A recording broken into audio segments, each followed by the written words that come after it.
This is Christopher John Björkness. It is July 18th, 2024. As promised, I'm going to expose secrets that have been carefully guarded for thousands of years.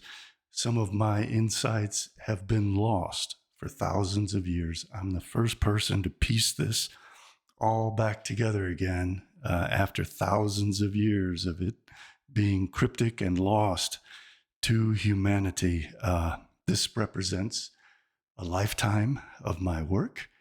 I have completely changed the theology and perception of the Abrahamic faiths around the world. I did that single-handedly.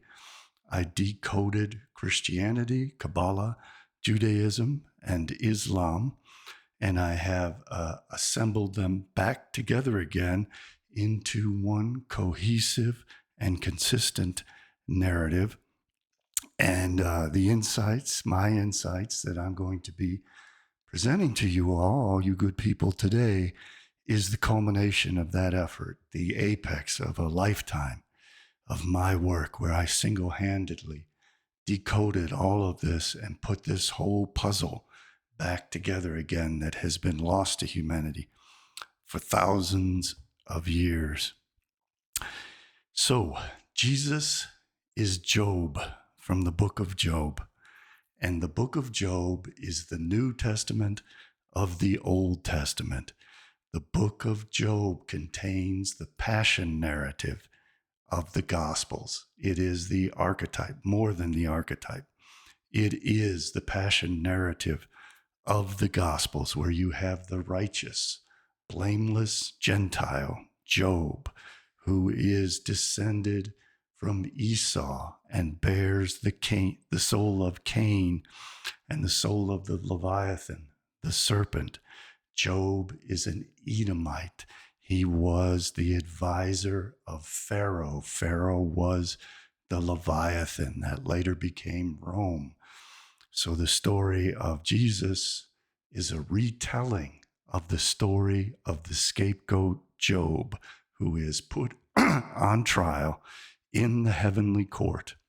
He is the blameless Gentile descended from Satan through Cain and Esau. He is sinless and blameless, but he falsely bears the burden, unjustly bears the burden for all the sins of Israel as their scapegoat in the heavenly court, who distracts Satan on Yom Kippur, on the Day of Atonement, when they hand Satan this scapegoat of Job, the righteous, blameless Gentile, of Jesus Christ, the righteous, blameless Gentile.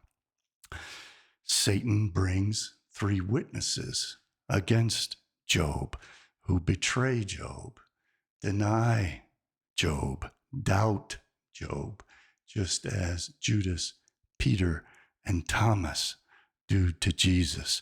The whole passion narrative of the New Testament is in the New Testament of the Old Testament, in the book of Job. And much more than that, the book of Job not only creates the plan for what was to become Christianity, to become the Leviathan, to subvert the Gentiles and lead them into their own destruction.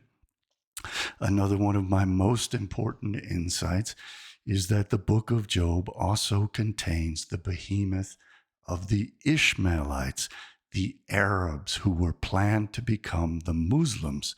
And the Muslims were always planned, the Ishmaelites, the wild man, the beast, who is the behemoth. It was always their plan to pit the behemoth and the Leviathan against one another in a mutually consuming war and have them destroy all Gentiles, leaving only the Israelites, specifically leaving only the Judahites left alive in the world to come. And I have put all of this together, and it's all in the book of Job. This is at least as old as the Septuagint of the 3rd century BC. I'm going to show you all the proof of that. I'm going to read from the Septuagint, where it states that Job was an Edomite and his wife was an Arab. The Arabs are the Ishmaelites. The Ishmaelites are the wild man, the beast at war with everyone. So Job represents the Edomite Leviathan force, who is the advisor to Pharaoh, just as Jesus became the advisor to Rome through the Catholic Church. And his wife is the Arab who became the Muslim, and the Muslim fought against Edomite Rome to destroy it. The Muslims fought against the Persians, all to the benefit of the Judahites. This was all planned out. This model is expressly portrayed in the book of Job, and it is used over and over again as history unfolds. And they simply change which people represent the Edomites, which people represent the Arabs, although the Arabs have been entirely consistent the whole way through, but they've broadened the spectrum to include the Eurasianists, the Marxists, the communist Chinese, the communist Russians, the communist North Koreans, the communist Indians, all of the Asians and the islands of the Pacific and Indian Ocean surrounding Asia and Africa and South America, and the Latin Americans have all been incorporated into this scheme of the behemoth, of the Ishmaelites, of the beast. In the Greek, as I said in my earlier video, breaking this new ground, beast in Greek is therion. In the book of Revelations, which is the New Testament's recapitulation of chapters 40 and 41 of the book of Job, in which God lays out the plan to pit the Leviathan and the Behemoth against one another, to destroy one another and leave only the Jews standing on the earth in the world to come. Again, it's incredible how the book of Job is the passion narrative of the Gospels, and then it ends and culminates with the book of Revelations as Drakon, the Leviathan in the Septuagint Greek, battling the behemoth Therion, the beast, the behemoth in the Septuagint and in the Greek of the original Revelation of John.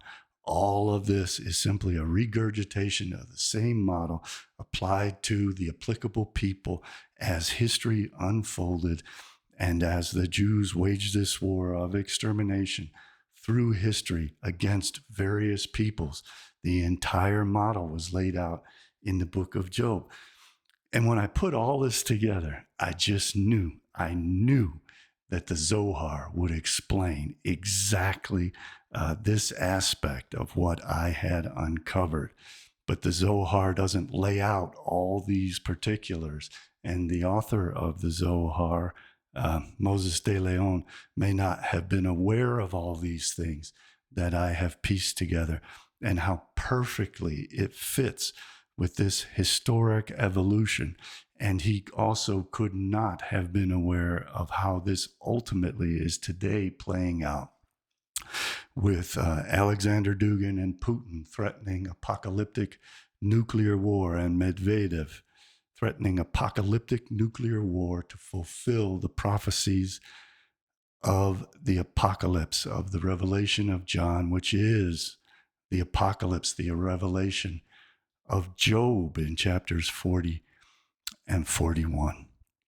And the Zohar doesn't explain how Job is exactly the passion narrative of Jesus. But what the Zohar does do is it explains that Job is exactly what I'm saying. It is the scapegoat, Job, put on trial in the heavenly court to distract Satan and bear the burden of all the sins of Israel as Israel's scapegoat. And the Gentiles are then punished, blamed, and damned for the sins of Israel. And I'm going to show you how the Zohar explains all that in just a moment. I'm going to touch briefly on the Zohar here, and then I'm going to give what the book of Job says so that you understand how this all fits together. For those of you who haven't been closely following my work, Yom Kippur, the Day of Atonement, is a holiday that's based upon the book of Leviticus, chapter 16, in which the high priest takes two expiation goats, two scapegoats. One is the holy goat, who represents the twin brother of Isaac and Rebekah, Jacob, and that is offered in the sanctuary of the temple, and its blood is put on the horns of the altar, etc. The other is the scapegoat that's given to Azazel, Satan, Samael, in the wilderness, and has a red ribbon wrapped around its head that's supposed to turn white if the sins of Israel are cleansed. When the person who brings the goat out into the wilderness to a cliff pushes it off the cliff as an offering to Satan. It is a sacrificial offering to the devil. They try to hide the fact that they are offering and worshiping Satan by saying that it is a gift meant to distract Satan on Yom Kippur so that he becomes obsessed with this scapegoat that he's given, who is Job, who is Jesus Christ, who is all Christians, who is all Gentiles, and focuses his accusations against that scapegoat and leaves Israel unaccused, and falsely and unjustly accuses all the Gentiles of the sins of Israel, which ultimately results in their being punished, exterminated, and damned to hell, Gehenna. And God goes along with this, and God unjustly finds the blameless man guilty and allows Satan to punish him and torture him, to scourge him. Job covered with boils, Jesus scourged, whipped, Jesus crucified. Job, a wealthy man with a beautiful family, loses everything. This is unjust. And Job accuses God of being unjust and flips it on God and puts God on trial in the book of Job. This is all so incredible, and nobody discusses it because they aren't aware of how this all completely fits together. Even the Zohar doesn't piece it together the way that I have, and how it involves also Ishmael and the Muslims and the Arabs and the communists and the Chinese and Koreans, et cetera, et cetera, et cetera. But this is exactly the same plan. The same plan has been followed for at least 2,300 years, at least since the Septuagint was written. Obviously, the plan existed before the Septuagint and the book of Job was written, and we don't really know fully how far back it goes, but it certainly has its roots in Plato and the Egyptians and the war of the red lands and the black lands, as I've explained in my books. And in my books, I now have thousands of pages of material proving all this with countless verified sources, documented sources that prove what I'm explaining to you today. So in the Zohar, in part 2 of the Zohar, just after Shemot, in a section called Bo, it describes exactly what I'm telling you, that Job is the scapegoat. He's put on trial in the heavenly court. He's falsely accused by Satan. He is unjustly condemned by God to be punished by Satan. Satan is the tempter. 3 witnesses, his friends, appear against him, try to confuse him and deceive him and mislead him into becoming unrighteous and turning against God. In a way, he does by accusing God of being unjust. God explains that Job simply doesn't understand and is incapable of understanding what's happening to him. But what's happening to him is indeed unjust, and it is the injustice of the Gentiles. Job is Esau. Job is a Goy. His wife is an Arab. His wife is a Goy. Job represents Pharaoh, the Leviathan, Satan. His wife represents Ishmael, the wild man, the beasts of Revelation. Job is the dragon of Revelation, the Leviathan. And this is unjust, and it is an injustice being done so that the Israelites, who are not blameless, who are guilty of rejecting God when anything goes wrong to them, all that is put unjustly on the Gentiles through Job and through Jesus Christ and through their adoption of Christianity and through their adoption of Islam. They are scapegoated in that way and bear the unjust burden of those sins so that they are killed in the Israelites' place. And they are tempted to become unrighteous by all the torments which are inflicted against them. And this is a model of their standing in Israel's place, because as the Old Testament states over and over again, Yahweh is a cacodemon. Yahweh torments and imposes horrific curses on the Israelites again and again. And again and again, they reject Yahweh whenever they are subject to suffering, and they only embrace Yahweh when things go well for them. So the story of the scapegoat Job is that Job stands in the Israelites' place as the Edomite, as the advisor of Pharaoh. And Job is tempted to turn against God by the fact that unjust suffering is placed on him. The curses put on Israel are put on Job in Israel's place. And this is done to tempt him into becoming unrighteous in this trial in the heavenly court. Same exact thing happens to Jesus, because Jesus is a retelling of Job. But Job, like Jesus, remains righteous. So he is the perfect scapegoat. Only the blameless, unflawed animal can be offered as a sacrificial animal. This is why the red heifer can't have white or gray hairs like I have. I couldn't be the red heifer. I'm not perfect or blameless, and I am flawed. The sacrificial animals had to be unblemished and perfect, which is why Job is the righteous man, the blameless man, which is why Jesus is the righteous man, the blameless man, because both are the scapegoat, the sacrificial animal, which has to be blameless, righteous, and unblemished. So let's read. Well, let's go into the book of Job so that you can follow this narrative and fully understand what I'm getting at and how the book of Job relates to the passion narrative of the Gospels, and then the culmination of the New Testament, the revelation of John, how it portrays the dragon, the Leviathan, Dracon in the Greek, in both the Septuagint and in the original of the Revelation of John, which was also written in Greek, and of the beasts of Revelation, who are Therion. The beast is the behemoth in the Septuagint Greek of Job in chapter 40. Behemoth is again Therion, the beast. The beast represents the wild man Ishmael. The wild man is the beast who wages war against everyone.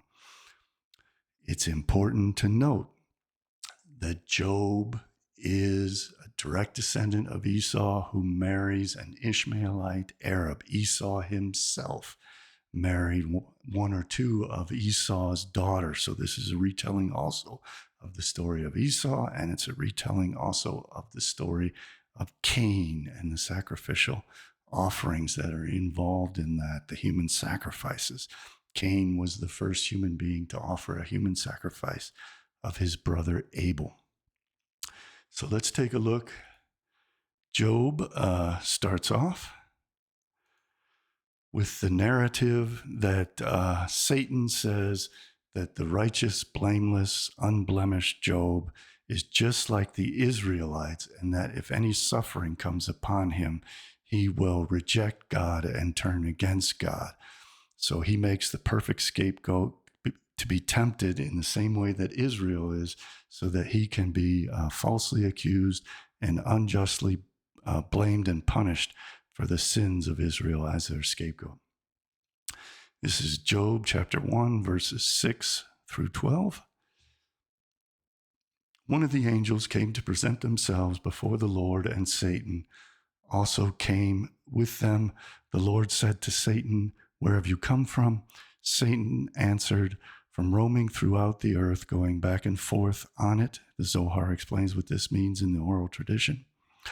Then the Lord said to Satan, "Have you considered my servant Job? There is no one on earth like him. He is blameless and upright, a man who fears God and shuns evil." This is the scapegoat, Job, Jesus, being pushed off the cliff and given to Satan to distract him on Yom Kippur, when the angels, the princes of the 70 nations, sit as the jury in the heavenly court. God is the judge, and Satan is the prosecutor, the accuser, the tempter, and the punisher.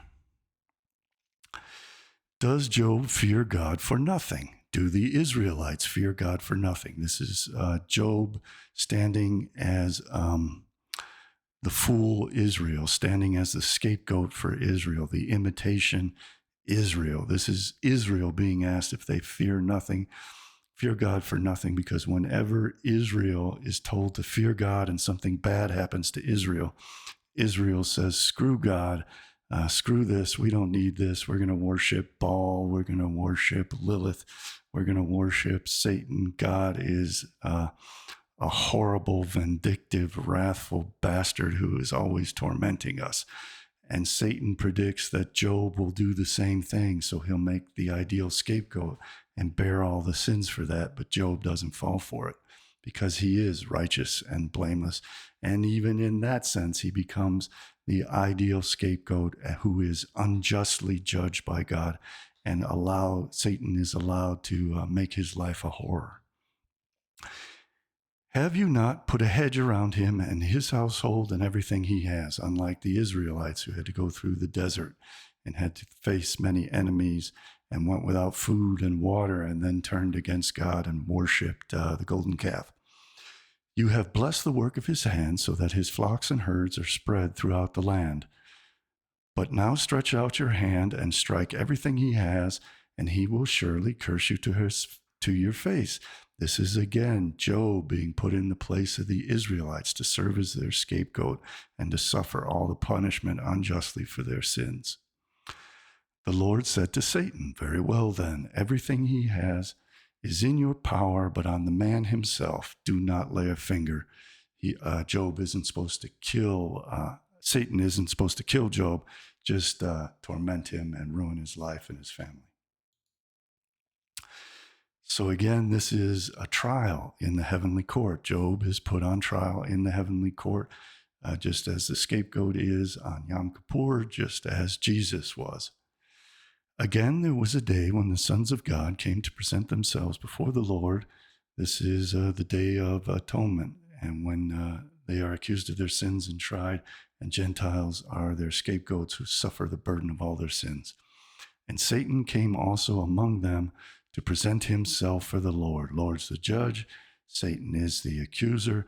The one being accused is the Goy, Edomite, advisor of Pharaoh, Job. Job chapter 9 goes through and explains how this is all a trial. And Job says that God is not a just God to serve as the judge, because Job is indeed blameless and righteous, and yet Satan is allowed to ruin his life and destroy him, and how the innocent suffer. Again, all this is found in Plato. And how this whole trial is a sham, because God is all powerful but is unjust, so he will not make the proper ruling. And indeed, the scapegoat, the Christians, Romans, all the Gentiles are unjustly by God judged to suffer the punishment and the burden of the sins of Israel. And then in Job 41, we have the story of Jesus, the story of the dragon. It's Jesus in the Gospels, who has his fishermen, the fishermen of men, utilize a fish hook to hook the Romans and the Christians with Christianity. Jesus is the worm, the Leviathan serpent on the tree of knowledge, which is the fish hook. The cross is the hook. Jesus is the bait of the worm. And the Leviathan baits Gentiles into adopting Christianity and voluntarily becoming the scapegoat for the Jews to be exterminated on the ultimate day of atonement in the apocalypse, which is described in Revelation, where the Leviathan is the dragon. This is dracon in the Greek. Can you put a cord through its nose or pierce its jaw with a hook? The hook is the cross. The bait is Jesus, the worm, tempting with gnosis. The bait is the Leviathan, the serpent in the tree of knowledge. Tree of knowledge is not only the hook, it's the cross. And so begging with mercy, gentle words, etc., etc. Can you take it as a slave for life? The Christians are enslaved to be the scapegoat for the Jews. Each Christian must bear the cross, etc., etc. And it talks about how to bait and hook the Christians and destroy them, and how there will be this war between this Leviathan, which originally represented Egypt. The Pharaoh is the Leviathan. Isaiah chapter 30, verse 7, to Egypt, who is utterly useless. Therefore, I call her Rahab, the do-nothing.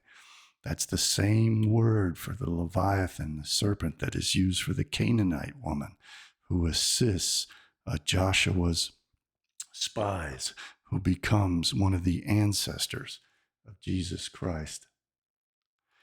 And then Job in chapter 40, verses 15 to 24, talks about the Arabs, the behemoth.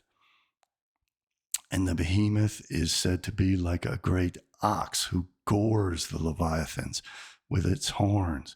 And this becomes Islam. This becomes Marxism, the Eurasianists. The Leviathan is the sea monster. The Leviathan goes from being Egypt to being Rome, to being the Europeans, to being Christians, and now to being America and the collective West, but primarily America and Great Britain, the sea powers, who are being lured into the Middle East with their massive vessels to be sunk by the Houthis and by Hezbollah. All of this was planned out all the way back in the book of Job.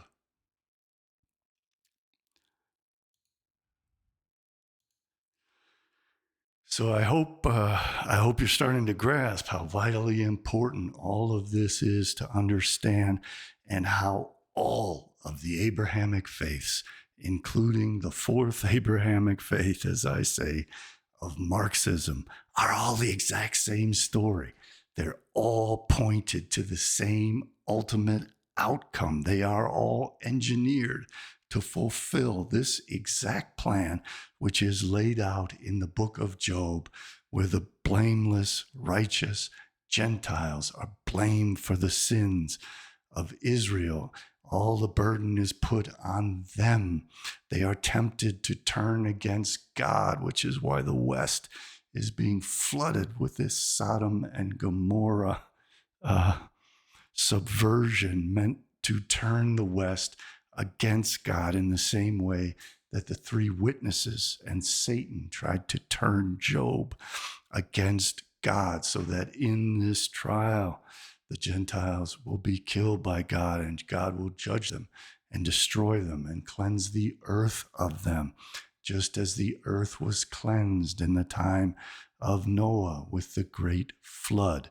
That is the purpose of the apocalypse. And the apocalypse of John is the apocalypse of Job in chapters 40 and 41. It is cleansing the earth of all Gentiles and leaving only one family. Noah represents Adam.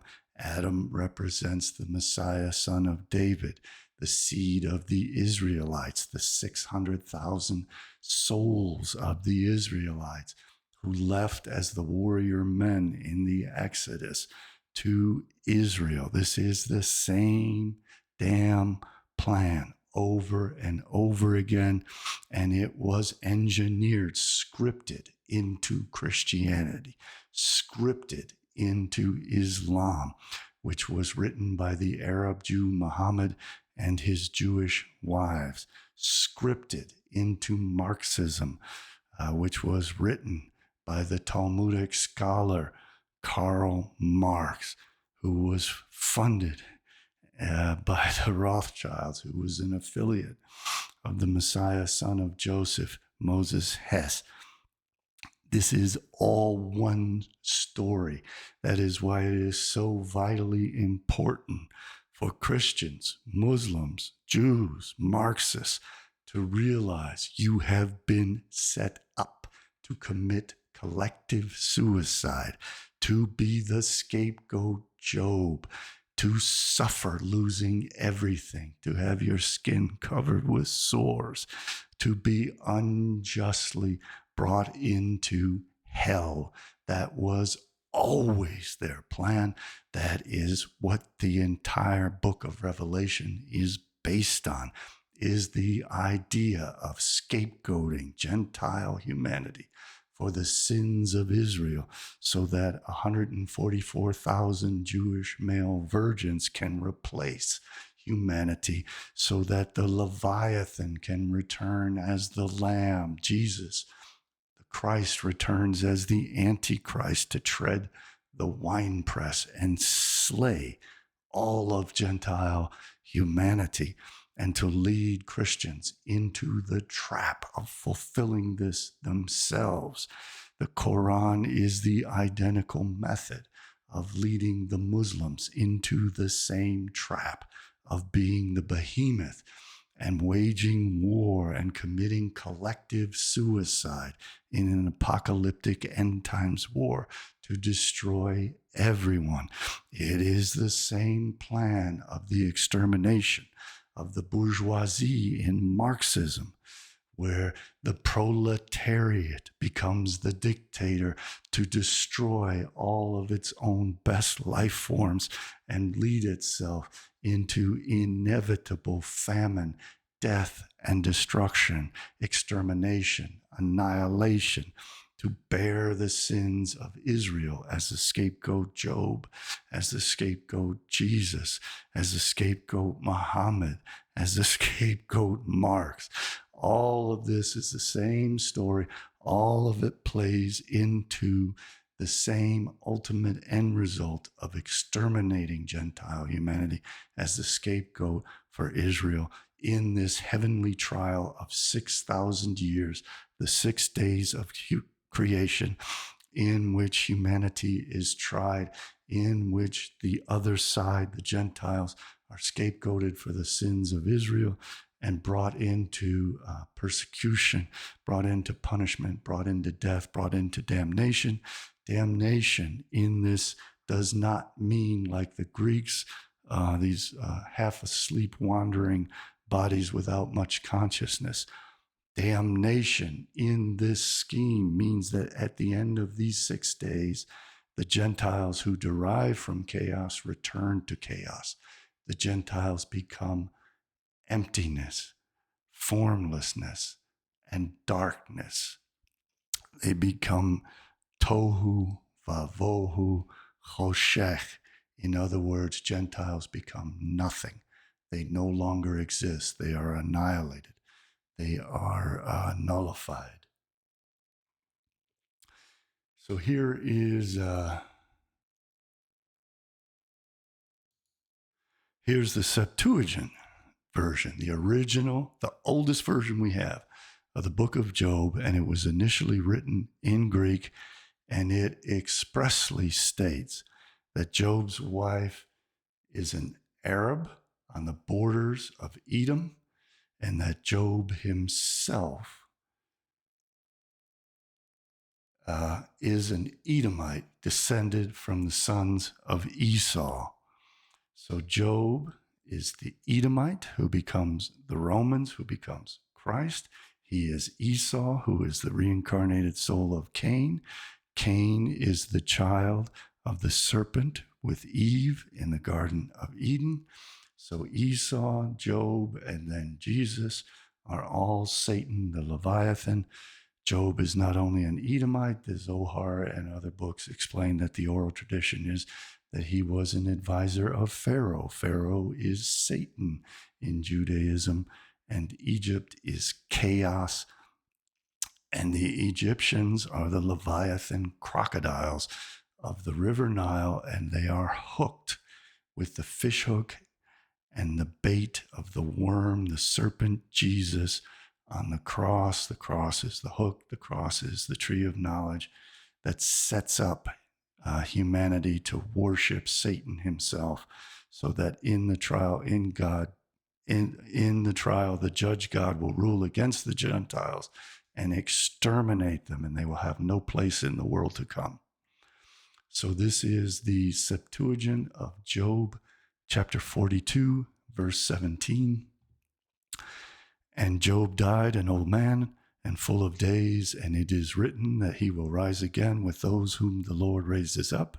This man is described in the Syriac book, living in the land of Ausis on the borders of Edom and Arabia. And his name before was Jobab. So he is equated with Jobab in the rest of the Old Testament. Job is Jobab. Jobab is an Edomite and descendant of Esau. And having taken an Arabian wife.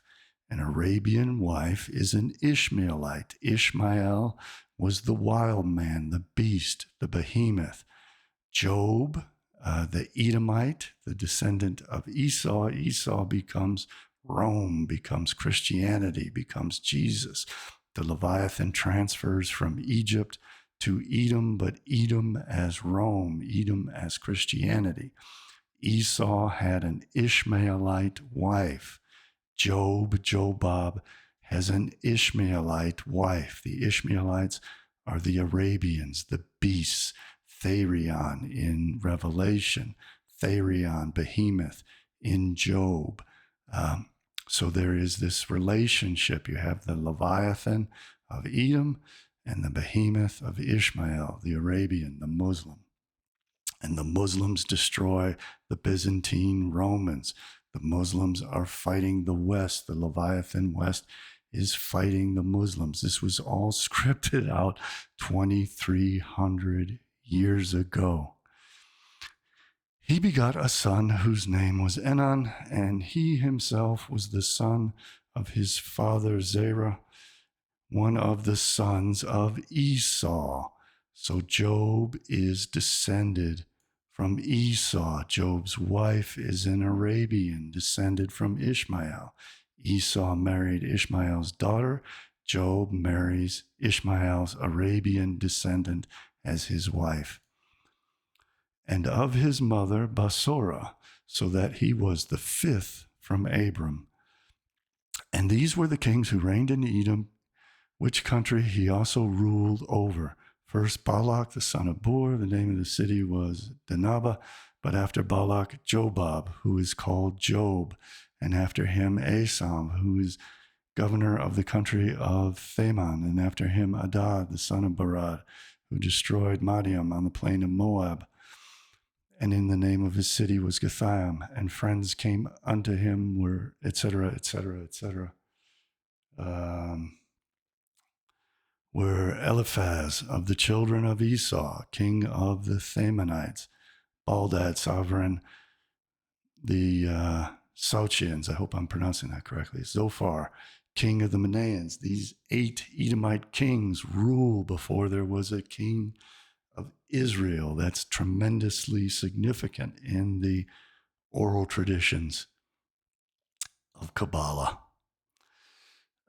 Before, when I did my video on Trump being the beast whose head was wounded in the book of Revelation, chapter 13, also mentioned in chapter 17, I was getting into how Job correlates to Revelation, how Dracon, the dragon, the Leviathan of Job, is Dracon, the Leviathan, in the book of Revelation, how the beast, the Ishmaelites, are the beast of Revelation, Therion, of how the Leviathan, the dragon, hands over its authority to the beast.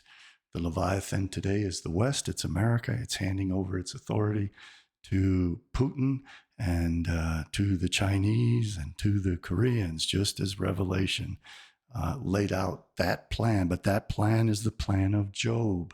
The plan of Job is to pit the Leviathan and the Behemoth against one another, to mutually destroy each other, because the Jews are too few to fight their own battles. They pit the Gentiles against one another. They divided the Gentiles into the two camps. The camps were originally the Leviathan of Pharaoh, the Leviathan and chaos of the Egyptian people, the crocodiles, to be hooked with the fish hook of Christianity, what was to become shortly after, a couple centuries later, to become Jesus, Job returning as a scapegoat, to bait with the worm of himself dangling on the hook, to hook Christians like the crocodiles, and to lead them into their own self-destruction. Their self-destruction will ultimately come about in the book of Job as a battle with the Behemoth. The Behemoth is the spiritual side. The Leviathan is the material side, the side of knowledge that develops the technology of war. The Jews serve as the mediator who transfer that technology. The Rosenbergs, Julius and Ethel Rosenberg, together with a slew of other Jews, transferred the atomic bomb and nuclear bomb secrets from the west of the Leviathan to the Eurasianist behemoth of the Soviet Union. That was planned out effectively in the book of Job at least 2,300 years earlier. I'm the only one who has put all of this together. There is much more to it. I have not only decoded every bit of Job, I have also decoded every bit of the book of Revelation.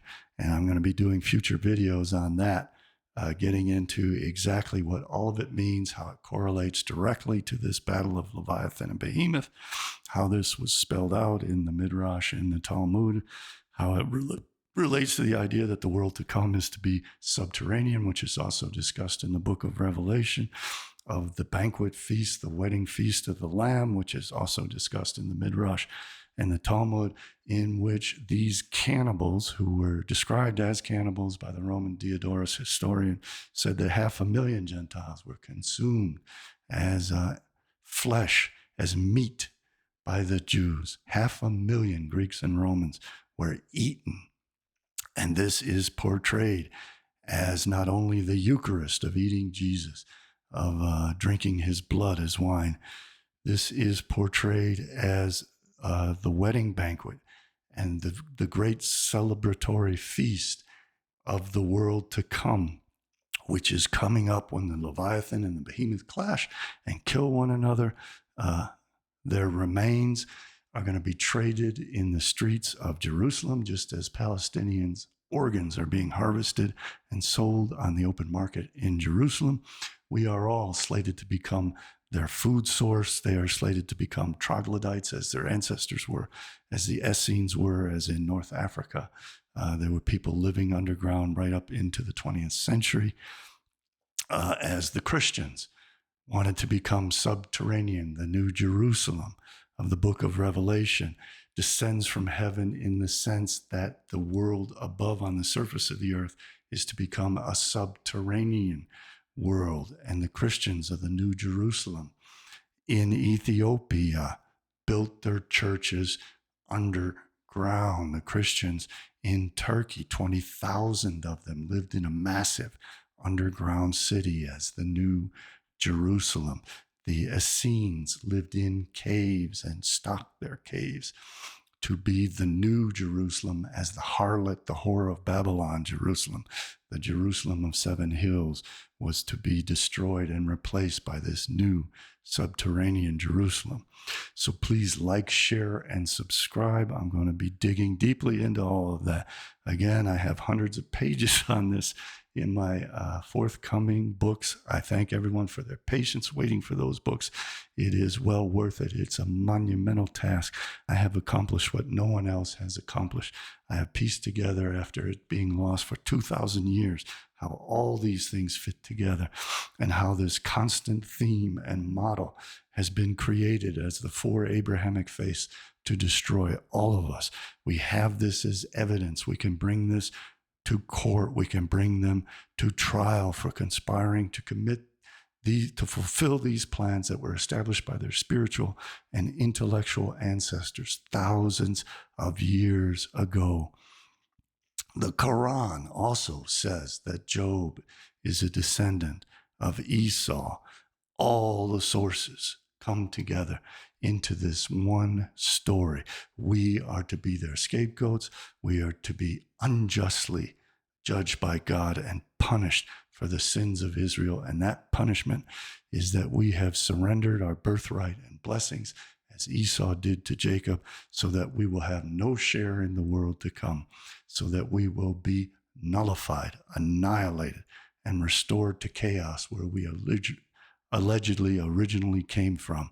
That our supposed progenitor, Satan, through Eve, will betray us as he does every year on the Day of Atonement. And whenever scapegoats are offered to him as sacrifices, he will betray us. He will torment us.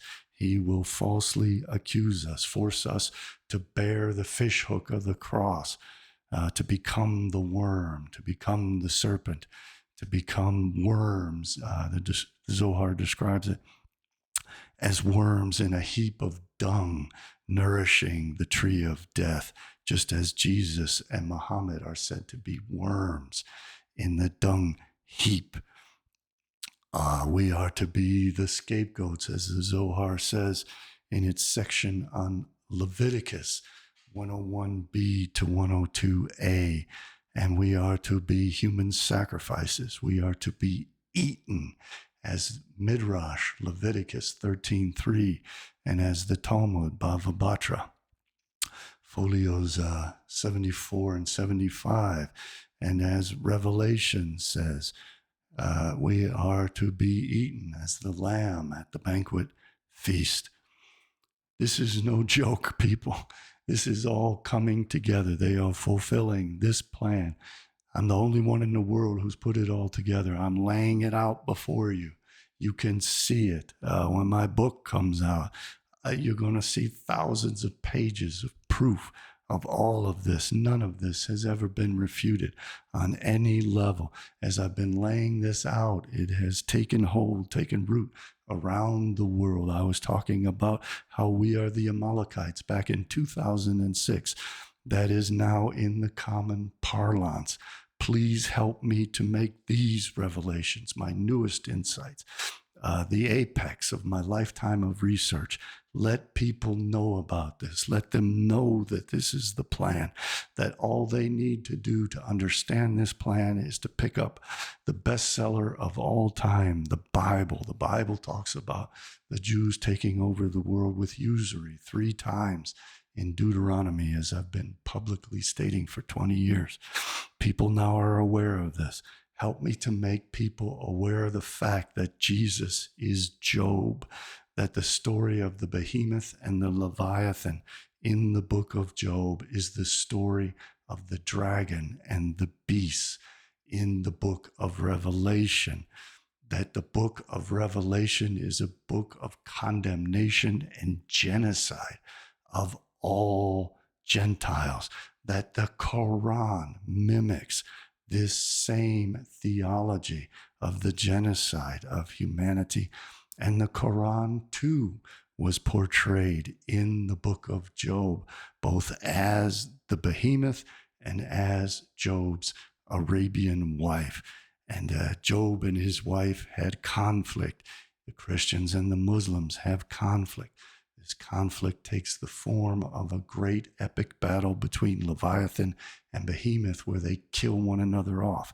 In other words, all of humanity is destroyed. This is portrayed in Revelation as the wars and as the horsemen and the angels and as Jesus and as the lamb and all the slaughter and all the bloodshed and the treading of the winepress of Isaiah 63, which reappears in Revelation. All of that is meant to kill us all off. So you are idiotic and suicidal and are betraying yourselves and your children if you buy into this scripted mythology, which is all engineered to kill and torment and harm all of us unjustly. The book of Job openly acknowledges how unjust all of this is and how Job wails against God's injustice. The God of Israel is an unjust God that scapegoats Gentiles for the sins of Israel. Christians, you have to learn that. You have been set up to worship an unjust God that seeks your extermination in the place of Israel. Jews, you have to learn that the God of Israel is a cacodemon who has cursed you. And if you don't fulfill its plans, will do to you what it has threatened to do to the Gentiles. This is all horrific. There are no winners in this. Please help me spread my insights. I have pieced everything together. It's all there for you. I'm only scratching the surface of what I have in this video. So like, share, and subscribe. It sounds so petty in comparison to what I've been discussing. But if you want to learn more about this, stay tuned. I want to thank all the wonderful people who have helped me unburden me of some of my financial burdens so that I can do this research and put it out here for free. I have made a tremendous impact on all of humanity these past 25 years, exposing Einstein as a plagiarist, exposing the genocide of the Armenians by these same people, and exposing this dichotomy of Jacob and Esau and this quest to kill off Amalek. And I am the only one who exposed all of this Kabbalistic Christianity of Jesus as the scapegoat to kill off all of Christianity. I'm the only one who is exposing all of this battle of Behemoth and Leviathan meant to get humanity to commit collective suicide in a mutually consuming war. And let me close out again, thanking all you good people. If you want to contribute, you can do so at my website, cjbbooks.com. You can find my books there. Beneath each book title, there is a links where you can contribute. And I want to thank all those who have. Thank you so much. Really, thank you very, very much. Thank you to all the people who have been retweeting my stuff, providing links to my work, arranging interviews for me. That's wonderfully helpful. I'm extremely grateful to all of you. Thank you.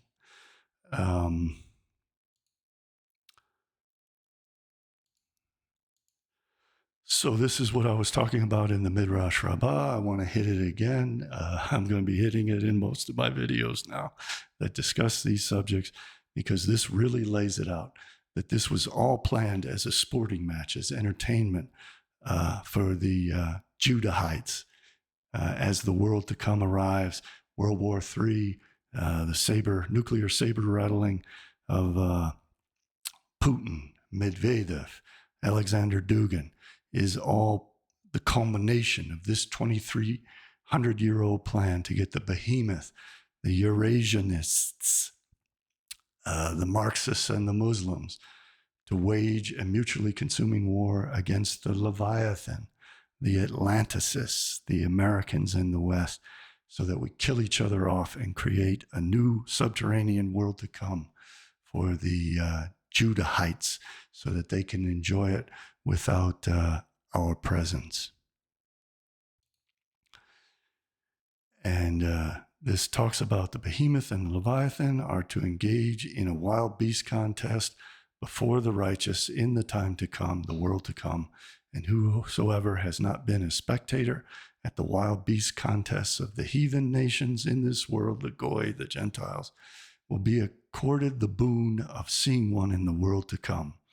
How will they be slaughtered? Behemoth, Russia and the Chinese and the Indians and the Koreans and the Muslims will with its horns pull Leviathan down, sink all our ships, destroy America and Great Britain, corrupt us, make us immoral like Sodom and Gomorrah, like Job was tried to be brought down on the trial, like they tried to bring down and corrupt Jesus, and rend it. And Leviathan will, with its fins, pull Behemoth down and pierce it through. There will be a nuclear exchange back and forth in which we kill one another. Leviathan has been piercing the Behemoth Muslims for many decades now, viciously slaughtering innocent Muslims as the Israelis are genocidally doing today. And then this goes on to explain, as I've said before, this is the animal which ye shall eat. In other words, the Gentiles become the new food source for the Israelites in the banquet feast, the wedding feast of the Lamb, the banquet feast of the world to come, in which the Leviathan, the Behemoth, and the Ziz become food at the table of the cannibals.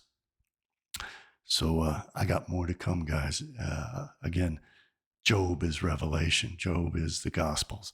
And in order to understand Revelation, and that this is not a war for the benefit of Christians, and to understand the Quran, that this is not a war for the benefit of the Muslims, you have to look at the book of Job, and you have to understand it through my insights in which I have decoded it. This is a war of extermination on all of us. Christians, you have been hooked and reeled in, and you are the crocodiles that are going to be butchered and eaten. Muslims, likewise, you are the behemoth, you are the ox, and they have captured you by the eyes, by the Spirit, by the scriptures, by the witness of God, and they have trapped you, and they have pierced your nose and are leading you around the nose, just as the Sunnis are being led to help Israel destroy the Shia. And all Muslims are being led to wage war with the West, just as the West is being led to wage war against Islam. You also have stepped into the trap of the book of Job, which was scripted for you and which was described by Job's Arabian wife. That's your Muhammad, who was an Arabic Jew with Jewish wives. You were set up the same way the Christians were, and the whole plot and plan is laid out in the book of Job. As I've been explaining, there's more to it. There's more to come. I have all the proof in the world. If anybody wants to bring this to trial and bring these people to justice, not in a trial in the heavenly court, not in a trial where Satan is given the scapegoat and distracted with the scapegoat and betrays his own children, but in an earthly court with a jury of our peers, we can put these people on trial, lay out this evidence, show that this is a plan, a conspiracy that's been going on for at least 2,500 years. We can lay out all the horrors it has produced, all the wars, how it created Christianity, and all the bloodshed of the Reformation and Counter-Reformation, all the bloodshed against the Muslims. We can lay out how it created the Muslims and all their bloodshed against the Byzantines and the Persians, and how all of this has been scripted. The original script, the oldest I found, is the book of Job, together with the Torah and the entire Tanakh. And we can start to get justice from these people, and we can stop them, and we can keep them from killing us. If you want to ignore all of this and you want to pursue committing suicide, there's nothing I can do to help you. But at least give it a listen. And thank you for doing that very much. I'll see you all next time. Goodbye for now.